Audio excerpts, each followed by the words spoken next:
Well, good to see everybody again. And we're obviously very excited to have two additional guys to add to the class of people who signed in December. Um, it's accumulation of a lot of hard work by a lot of people in a very different circumstance. But I think what everybody did is they adapted extremely well to the circumstance that we were in. We turned in what would have been official visits and camps and all those things into virtual reality, so to speak, in terms of how we managed, how we developed relationships, the time we spent, with the players that we recruited and the relationships that we were able to develop. We recruit as a team here, so a lot of coaches did a great job. A lot of people in the university community chipped in and helped us with academic interviews and so forth, even though they weren't here. We did them virtually. Our academic staff here at the university, the strength and conditioning, the medical staff, everybody did what they would do on a normal visit. They did it virtually. And I think that process really helped us, that adaptation, really helped us develop relationships with players so that we could have the kind of recruiting class that we had. We always try to define, what our expectations are, what our needs are in every recruiting year. And for the most part, we were able to accomplish what we wanted to accomplish with this recruiting class. We got 5 offensive linemen. We got 3 or 4 defensive linemen. So we got some quality big people, I think, that can help us. Skill guys, especially at the receiver position, was something that was a need based on what we've lost the last 2 years at that position. Was a lot of pretty phenomenal players. So these guys are going to have a great opportunity to contribute. We're always interested in getting a high character quality quarterback, which we did. We're able to add some perimeter people on defense. So all in all, I think there's a lot of balance in this class in terms of the kind of players that we got. But as I always talk about, we're not really interested in rankings or ratings or anything like that because, I think that how guys develop in your program is really what is the most important thing. And I think that we've had guys that had no stars around here that became first-round draft picks, and we've had some 5-star guys that didn't turn out as well as we thought they might. So we don't have any expectation but to evaluate every player in terms of where they are and what they need to do to improve so that they have the best chance to be as good a player as they possibly can be. We have 15 players here started at midterm or in January with us. That's going to be a tremendous benefit to them to be able to acclimate, first of all, academically, and as well as have an opportunity to have extra time to develop and learn and get the knowledge and experience they need to have the best chance to contribute, next fall. So I want to thank everyone who contributed to this class. I think that sometimes a lot of people go unnoticed in terms of their effort, in terms of what they do to help us recruit well here, because it is a team effort from the entire university, the academic community, the athletic department, our athletic administration contributed to developing relationships with these guys, our coaching staff, phenomenal job. So all the way around, everybody did everything that they could do in a situation that took adapting, and we adapted well, and I think that is reflected in what kind of class we had. Okay, guys, we will go ahead and get started with questions. We'll get things started with Michael Casagrande. Go ahead, Michael. Yeah, just given all the talent you guys are losing at receiver, what do you think about this class, the 4 guys you signed at receiver this year? Well, hopefully they'll be able to develop into, I think 3 of them are here right now, so it'll be interesting to see how they develop. We certainly are going to need some people to step up at that position because we did lose some really good players. But, we've had years in the past when, we've played young guys at that position and they made significant contribution.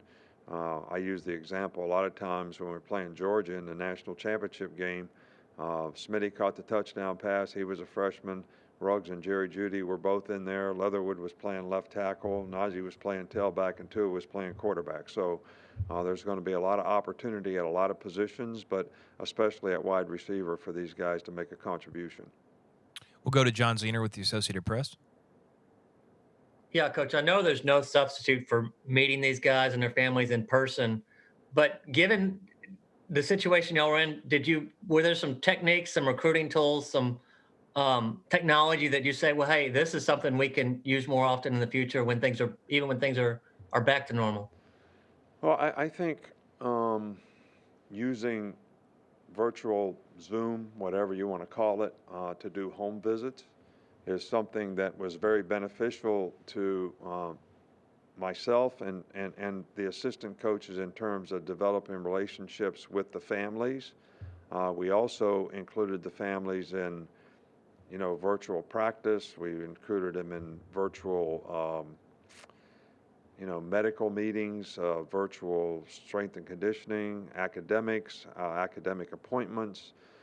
So this was our only means to be able to adapt to. So is it better in person? Yeah, I'd much rather have personal relationships and be able to have people visit us and show hospitality, and they get a chance to meet more people, not just the person who is actually Zooming with them. But we had a lot of people contribute in trying to do that in a lot of ways, including our players in some cases. So, look, nothing's better than being in person. All right, but we adapted and did what we had to do the best we could do it, and I think a lot of people did a really good job of that. Now, do we implement some of these things in the future? Absolutely. Does that mean they should replace personal relationships? I don't think so. We'll go to Charlie Potter next. Charlie, go ahead.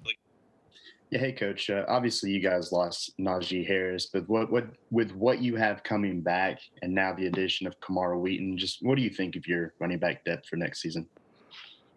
Well, Najee had a great year for us, and we don't ever try to compare players, and we're not trying to replace Najee, but we do have some other players that I think that make contribution this year, and their experience is probably going to be helpful as their role is going to probably increase.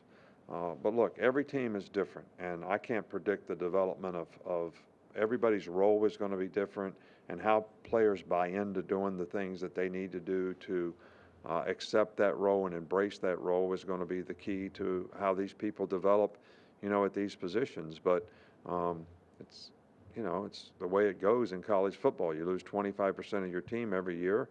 Creates lots of opportunity for other players, and how they take advantage of that to a large degree determines how successful they can be and how successful we can be. We'll go to Aaron Suttles next. Aaron, go ahead. Is depth at quarterback where you would like it, and what skill set did you see from Jalen Milroe? We had Jalen in camp way back when, and we really liked his skill set. He's very athletic. He's very accurate as a passer.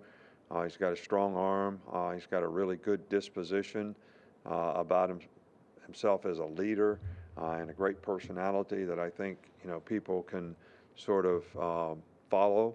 And we're excited to have him here. And he was one of the top guys in the country, in our opinion, and we were really happy to get him here. And obviously there's a lot of competition with Bryce and the quarterbacks that we have coming back, but we want to help develop them all because we need to develop not only a starter at that position, but also depth at that position. Okay, Coach, we will go on to Cecil Hurd. Coach, I've got a two-part question. The first related to this signing day and really the last 3 weeks plus since the national championship game. You've also, in the midst of that, had to replace several staff members, and we hadn't had a chance to really ask you about that. So first of all, how was that transition, and what were you looking for in a staff? Right. Well, look, first of all, the staff that we had last year did a phenomenal job. And, we're happy for those that got better opportunities. Several guys got head coaching jobs. One guy got a coordinator job. So we're excited about, the opportunities that they got for themselves. I'm also excited about the people that we're able to hire. So, a lot of questions have been asked about whether these are NFL guys. Well, Sark and Cal Flood were NFL guys when we hired them too. So, but they've been in college. They have college experience. They know the college game. And I think when it comes to offensive coordinator, quarterback development, you need knowledge and experience. And I think offensive line is the same kind of deal. The other coaches that we're able to hire are great position coaches and they're good recruiters. So we're excited about the staff that we have, right now. But we also have a tremendous amount of appreciation for the job that last year's staff did as well. There'll be new energy, new enthusiasm, new ideas in terms of how we can improve what we're doing. But we've never reinvented the wheel here when we hire new people. We've just tweaked what we do to feature the players that we have, and that's what we'll try to do with this group. And a follow up real quickly, Coach. As you mentioned, you're replacing a lot of offensive players. A lot of these young offensive players will have to take a role. And what was attractive to you about Bill O'Brien as offensive coordinator? Well, if you look at Bill O'Brien's track record, he was a really successful college coach. He was a really good coordinator in New England when he was offensive coordinator for the Patriots. Did a tremendous job as a head coach at Penn State in one of the most difficult circumstances that anybody could ever be in after, the Joe Paterno deal. And he did a really good job in Houston in terms of, I think they went to the playoffs 3 or 4 years. So you're talking about a guy that has a really good track record in terms of whatever his responsibility has been. And he's someone that I've always had a tremendous amount of respect for. So we felt very fortunate that the timing of the situation allowed us to hire somebody like that. So I'm excited about it. And I think it's a great addition to our staff here.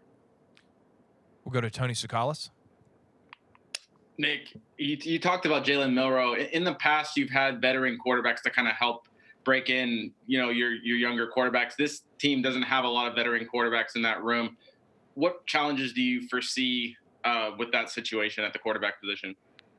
Well, I think, this year was harder to help sort of get guys experience to play in games because we played all SEC games or playoff games. So we're going to have to do a good job of helping these guys develop knowledge and experience and play with confidence. But I don't see how having an older player, Bryce actually played behind a guy that won the Davy O'Brien this year all year long, saw him practice every day. So I don't really see how having another guy, helps develop a younger guy. I don't get that for sure, or where that sort of assumption comes from. So I don't know that we'd do anything different. We got 2 more. We'll go to Mike Rodak. You have a couple of players in this class, and Quincy and Terrion now, who have aspirations in basketball. Just how do you see that process playing out in terms of their time and how they might split it? Well, look, I've told players that they can play other sports. We kind of want them to do what they have to do in football when they're freshmen, so they kind of learn the ropes. And we've had guys run track here, several guys. We don't have issues with guys playing other sports. Holcomb played baseball.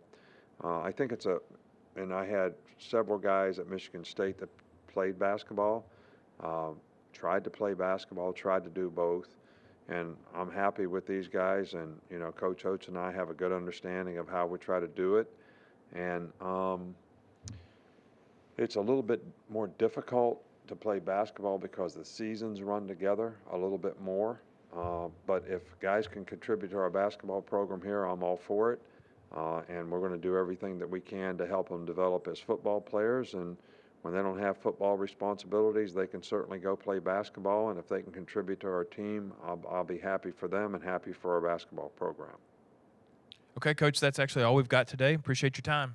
All right. Thank you.